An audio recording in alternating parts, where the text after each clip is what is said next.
غزہ پر صبح سے جاری اسرائیلی حملوں میں شہید فلسطینیوں کی تعداد ہو گئی ہے 125 اور غزہ کا سیف زون ہے المواسی کیمپ، اس پر بھی اسرائیلی حملے ہوئے، 36 فلسطینی شہید ہوئے، 3 صحافی بھی شہید ہو چکے ہیں۔ وزارت صحت غزہ نے یہ بتایا ہے کہ اسرائیلی افواج کے محاصرے سے شمالی غزہ کا جو انڈونیشین اسپتال ہے وہ بھی غیر فعال ہو چکا ہے۔ وزارت صحت کے مطابق اب شمالی غزہ کے تمام سرکاری اسپتال غیر فعال ہو چکے ہیں۔ اقوام متحدہ کے سیکریٹری جنرل انتونیو گوتریس نے غزہ کی صورتحال کو ناقابل بیان، ظالمانہ اور غیر انسانی قرار دے دیا ہے۔ انتونیو گوتریس نے کہا ہے کہ اسرائیل کی غزہ کے محاصرے اور فاقہ کشی کی جو پالیسی ہے وہ بین الاقوامی قوانین کا مذاق اڑاتی ہے اور امداد کی ناکہ بندی فوری طور پر ختم کی جانی چاہیے۔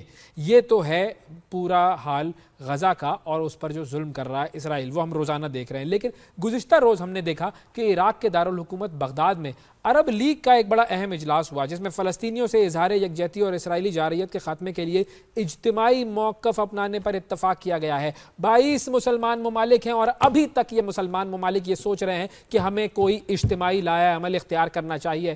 سعودی عرب نے فلسطین میں فوری جنگ بندی کا مطالبہ کیا ہے۔ وزیر مملکت برائے امور خارجہ عادل الجبیر نے کہا ہے کہ فلسطینی عوام کی جبری جو ہے بے دخلی اس کو مسترد کرتے ہیں وہ، اور انہوں نے اسرائیل کی جانب سے انسانی حقوق کی سنگین خلاف ورزیوں کو اقوام متحدہ کے چارٹر کی کھلی توہین قرار دیا، اور ساتھ ہی ساتھ انہوں نے یہ بھی کہا کہ یہ سب مزید برداشت نہیں کیا جائے گا۔ جملہ بڑا اچھا ہے، مزید برداشت نہیں کیا جائے گا، لیکن کیا کریں گے آپ لوگ؟ سوال یہ ہے کہ آپ کیا کریں گے اور آپ کیا کر سکتے ہیں۔ اجلاس میں عرب ممالک نے غزہ میں تباہ شدہ انفراسٹرکچر کی بحالی پر بھی زور دیا اور عالمی برادری سے مطالبہ کیا کہ وہ غزہ کی تعمیر نو کے لیے فوری مالی امداد فراہم کرے۔ اب قطر میں ایک اور بڑا اہم معاملہ ہوا ہے۔ قطر میں اسرائیل کے ساتھ جنگ بندی مذاکرات کی ایک بار پھر کوششیں کی جا رہی ہیں۔ ان مذاکرات کا دوبارہ سے آغاز ہوا ہے اور یہ قطر، مصر اور امریکہ کی مشترکہ کوششوں کے باعث ممکن ہوا ہے۔ دوحہ میں ہونے والے یہ جو مذاکرات ہیں یہ ایسے وقت میں ہو رہے ہیں کہ جب خطے میں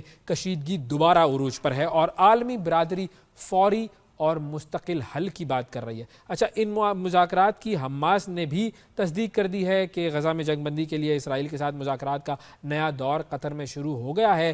حماس کے جو عہدیدار ہیں طاہر اگنوگو، انہوں نے میڈیا سے گفتگو میں بتایا کہ فریقین کے درمیان مذاکرات بغیر کسی پیشگی شرائط کے ہو رہے ہیں، جس میں اب تک کے تمام معاملات پر تبادلہ خیال کیا جائے گا۔ مذاکرات میں اسرائیلی وفد اور حماس کے نمائندے بالواسطہ طور پر شامل ہیں، جبکہ ثالثی کا کردار قطر اور مصر ادا کر رہے ہیں۔ مذاکرات میں جو ایجنڈا ہے اس میں فوری جنگ بندی، انسانی جو امداد ہے اس کی رسائی، پھر قیدیوں کا تبادلہ اور مستقبل کا سیاسی حل، ان تمام چیزوں پر بات کی جائے گی۔ نتیجہ کیا نکالتا ہے یہ وقت بتائے گا۔ قطر کی جو وزارت خارجہ ہے ان کے ترجمان نے امید ظاہر کی ہے کہ فریقین تعمیری انداز میں گفتگو کے بعد پائیدار اور منصفانہ جنگ بندی معاہدے پر متفق ہو جائیں گے۔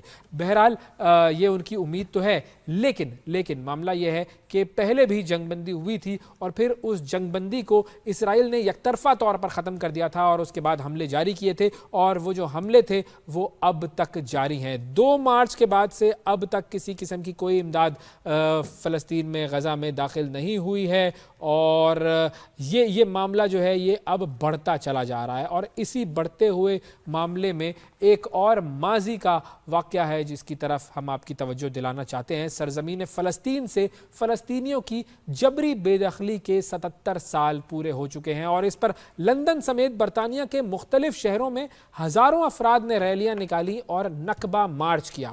ریلی کے شرکاء نے اسرائیل سے فلسطینیوں کا قتل عام بند کرنے اور فلسطینیوں کی زمین واپس کرنے کا مطالبہ کیا۔ ریلی میں جو شریک ہزاروں افراد تھے انہوں نے برطانیہ کی حکومت سے اسرائیل کو ہتھیاروں کی فروخت فوری طور پر روکنے کا بھی مطالبہ کیا۔ اب یہ نکبہ ہے کیا، یہ میں آپ کو بتاتا ہوں۔ نکبہ جو ہے اس کو فلسطینی جو ہے وہ قیامت کبریٰ بھی کہتے ہیں۔ اب اسرائیل نے 14 مئی 1948 کو اپنی آزادی کا اعلان کیا تھا، جس کے اگلے ہی روز 15 ماہ تک جاری رہنے والی عرب اسرائیل جنگ کا آغاز ہوا تھا۔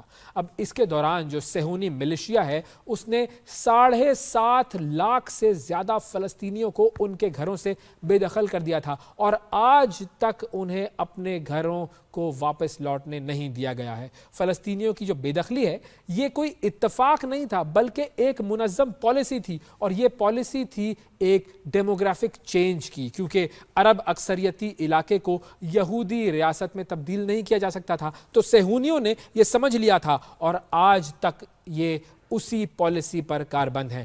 آج بھی فلسطینی ہر سال 15 مئی کو اپنے ہاتھوں میں اپنے گھروں کی چابیاں لے کر نکلتے ہیں۔ یہ چابیاں دیکھنے میں بڑی سادہ ہیں، بڑی وزنی ہیں، لیکن یہ چابیاں، ان میں سے کچھ زنگ آلود چابیاں بھی ہیں، لیکن وہ صرف دھات کے ٹکڑے نہیں ہیں، یہ وہ قیمتی نشانیاں ہیں جسے نسل در نسل سنبھال کر رکھا گیا ہے۔ یہ ان گھروں کی چابیاں ہیں کہ جہاں سے 75 سال قبل فلسطینیوں کو نکال دیا گیا تھا اور وہ کبھی لوٹ کر اپنے گھروں کو واپس نہیں آ سکے ہیں۔ وہ گھر اب وہاں پر شاید موجود بھی نہیں ہوں گے، لیکن آج بھی فلسطینیوں کو امید ہے کہ ان کے پاس اپنے گھروں کو واپس جانے کا حق ہے، جس کا بین الاقوامی قانون نے ان سے وعدہ کیا تھا، لیکن اس وعدے پر اسرائیل عمل نہیں کرتا اور نہ ہی چاہتا ہے کہ یہ تمام لوگ وہاں سے واپس آئیں، بلکہ اسرائیل تو وہاں پر نئی سیٹلمنٹس بنا رہا ہے تاکہ مزید یہودیوں کو ساری دنیا سے وہاں پر لا کر بسایا جا سکے، اور اس پورے کھیل میں امریکہ پشت پناہی کر رہا ہے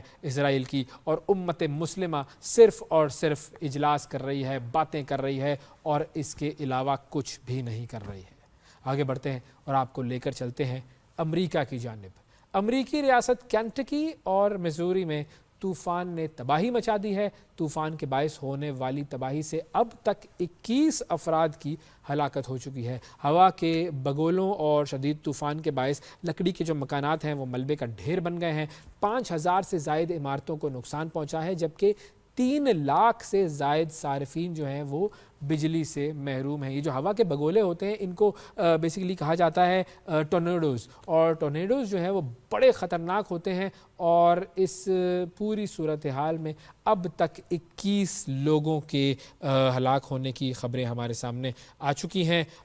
مزید جو ہے وہ اس پر ہم اپنی جو رپورٹنگ ہے وہ جاری رکھیں گے اور آپ کو بتاتے رہیں گے۔ حال ہے اب آپ کو لے کر چلتے ہیں برطانیہ کی طرف اور بات کرتے ہیں برطانیہ میں بے روزگاری کی۔ برطانیہ میں بے روزگاری کے حوالے سے ایک سروے سامنے آیا ہے، اور یہ سروے جو ہے وہ یہ کہتا ہے کہ برطانیہ میں بے روزگاری 4 سالوں کی بلند ترین سطح پر پہنچ گئی ہے۔ اس حوالے سے ہم بات کریں گے۔ ہمارے ساتھ موجود ہیں ایم عالم، جو کہ ہمارے کورسپونڈنٹ ہیں۔